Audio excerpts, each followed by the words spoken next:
किसी गांव में एक सेठ रहता था। उसका एक ही बेटा था जो व्यापार के काम से परदेश गया हुआ था। सेठ की बहू एक दिन कुएं पर पानी भरने गई। घड़ा जब भर गया तो उसे उठाकर कुएं की मुंडेर पर रख दिया और अपना हाथ मुंह धोने लगी। तभी कहीं से 4 राहगीर वहां आ पहुंचे। एक राहगीर बोला, बहन, मैं बहुत प्यासा हूँ, क्या मुझे पानी पिला दोगी?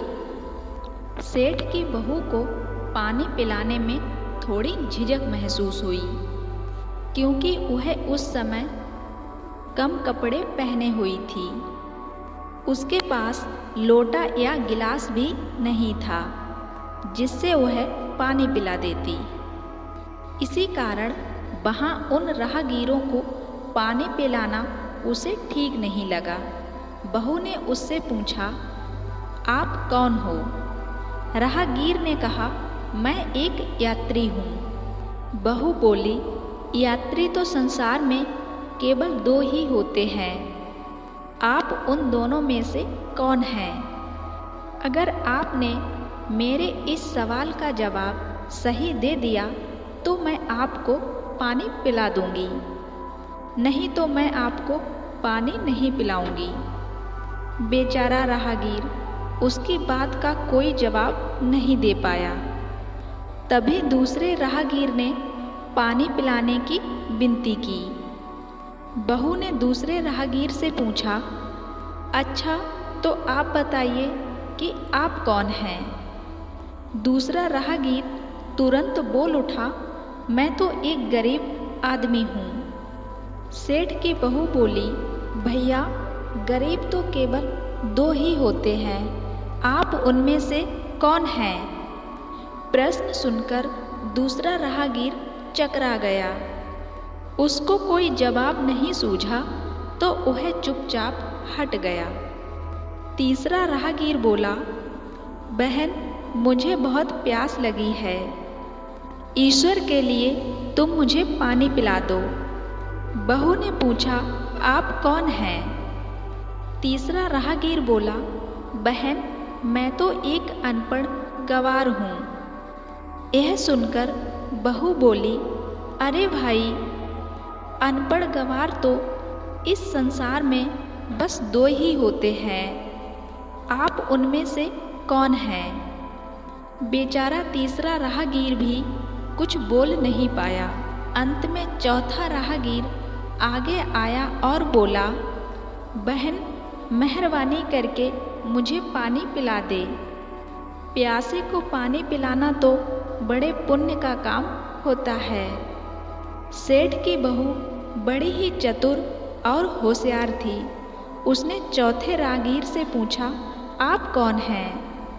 वह राहगीर अपनी खीज छिपाते हुए बोला, मैं तो बहन बड़ा ही मूर्ख हूँ। बहू ने कहा, मूर्ख तो इस संसार में केवल 2 ही होते हैं, आप उनमें से कौन हैं? वह बेचारा भी उसके प्रश्न का उत्तर नहीं दे सका। चारों पानी पिए बगैर ही वहाँ से जाने लगे तो बहू बोली, यहाँ से थोड़ी दूर पर ही मेरा घर है, आप लोग कृपया वहीं चलिए, मैं आप लोगों को पानी पिला दूंगी। चारों राहगीर उसके घर की तरफ चल पड़े। बहू ने इसी बीच पानी का घड़ा उठाया और छोटे रास्ते से अपने घर पहुंच गई। उसने घड़ा रख दिया और अपने कपड़े ठीक तरह से पहन लिए। इतने में वे चारों राहगीर उसके घर पहुंच गए। बहू ने उन सभी को गुड़ दिया और पानी पिलाया। पानी पीने के बाद वे राहगीर अपनी राह पर चल पड़े। सेठ उस समय घर में एक तरफ बैठा यह सब देख रहा था। उसे बड़ा दुख हुआ।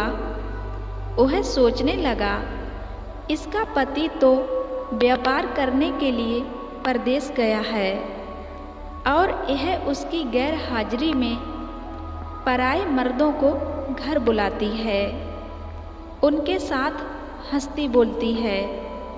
इसे तो मेरा भी लिहाज नहीं है। यह सब देख अगर मैं चुप रह गया तो आगे से इसकी हिम्मत और बढ़ जाएगी। मेरे सामने इसे किसी से बोलते बतियाते शर्म नहीं आती तो मेरे पीछे न जाने क्या क्या करती होगी। फिर एक बात यह भी है कि बीमारी कोई अपने आप ठीक नहीं होती, उसके लिए वैद्य के पास जाना ही पड़ता है। क्यों न इसका फैसला राजा पर ही छोड़ दूं। यही सोचता हुआ वह सीधा राजा के पास जा पहुंचा और अपनी परेशानी बताई। सेठ की सारी बातें सुनकर राजा ने उसी वक्त बहू को बुलाने के लिए सिपाही भेजे और उनसे कहा, तुरंत सेठ की बहू को राजसभा में उपस्थित किया जाए। राजा के सिपाहियों को अपने घर पर आया देख उस सेठ की पत्नी ने अपनी बहू से पूछा, क्या बात है बहू रानी, क्या तुम्हारी किसी से कहा सुनी हो गई थी जो उसकी शिकायत पर राजा ने तुम्हें बुलाने के लिए सिपाही भेज दिए हैं?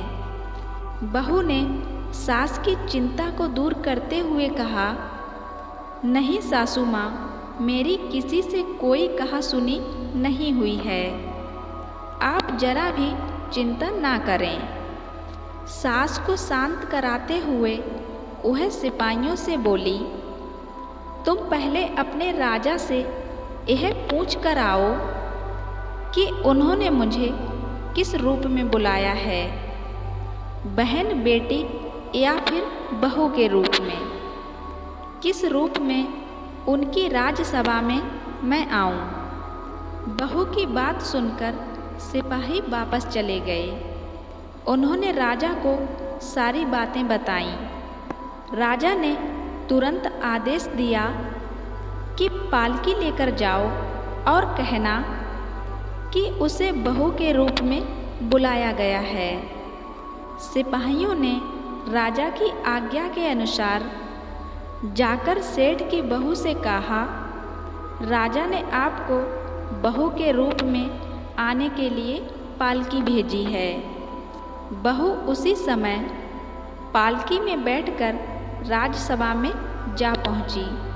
राजा ने बहू से पूछा, तुम दूसरे पुरुषों को घर क्यों बुला लाई, जबकि तुम्हारा पति घर पर नहीं है? बहू बोली, महाराज, मैंने तो केवल कर्तव्य का पालन किया है। प्यासे पथिकों को पानी पिलाना कोई अपराध नहीं है, यह हर गृहिणी का कर्तव्य है। जब मैं कुएं पर पानी भरने गई थी तब तन पर मेरे कपड़े अजनबियों के सम्मुख उपस्थित होने के अनुरूप नहीं थे। इसी कारण उन राहगीरों को कुएं पर पानी नहीं पिलाया।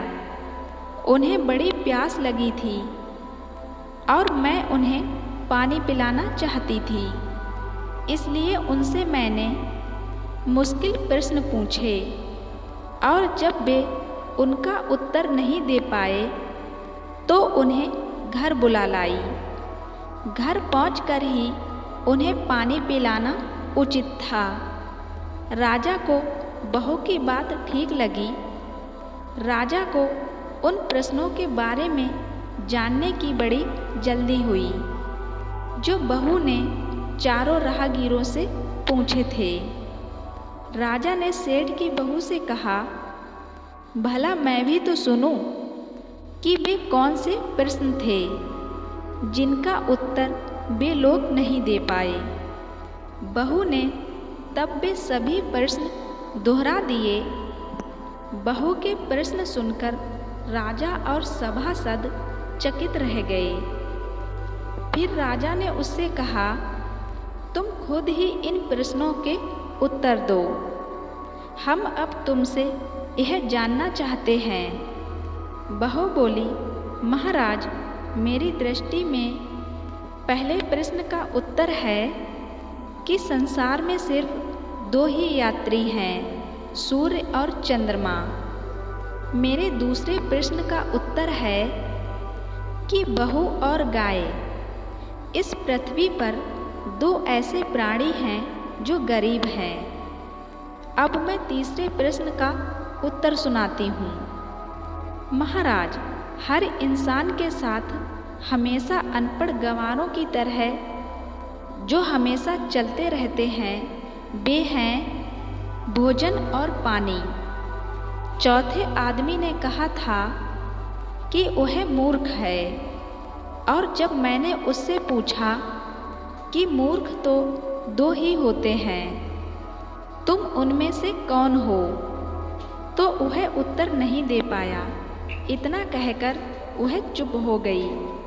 राजा ने बड़े आश्चर्य से पूछा, क्या तुम्हारी नज़र में इस संसार में सिर्फ 2 ही मूर्ख हैं? हाँ महाराज, इस घड़ी, इस समय मेरी नज़र में सिर्फ 2 ही मूर्ख हैं। राजा ने कहा, तुरंत बतलाओ कि वे 2 मूर्ख कौन हैं?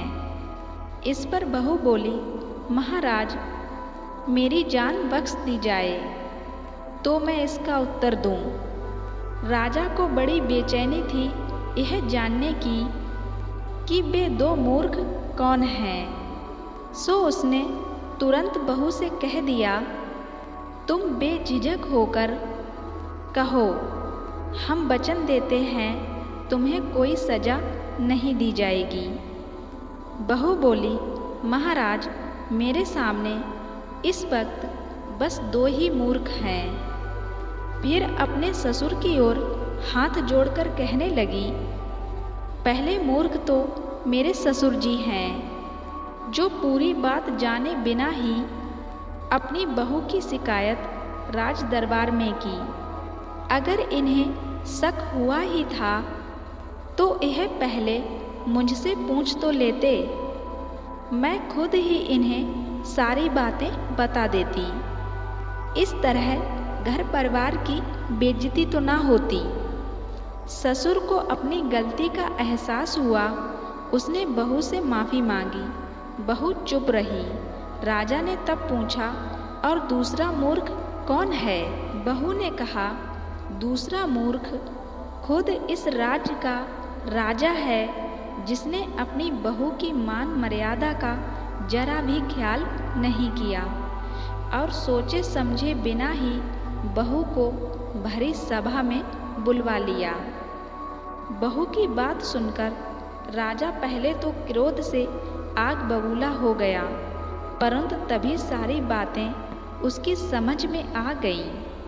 समझ में आने पर राजा ने बहू को उसकी समझदारी और चतुराई की सराहना करते हुए उसे ढेर सारे पुरस्कार देकर सम्मानित विदा किया और बहू घर आकर अपने परिवार के साथ हंसी खुशी रहने लगी। इसलिए कहते हैं, बिना सोचे समझे किसी पर इल्ज़ाम लगाना गलत होता है।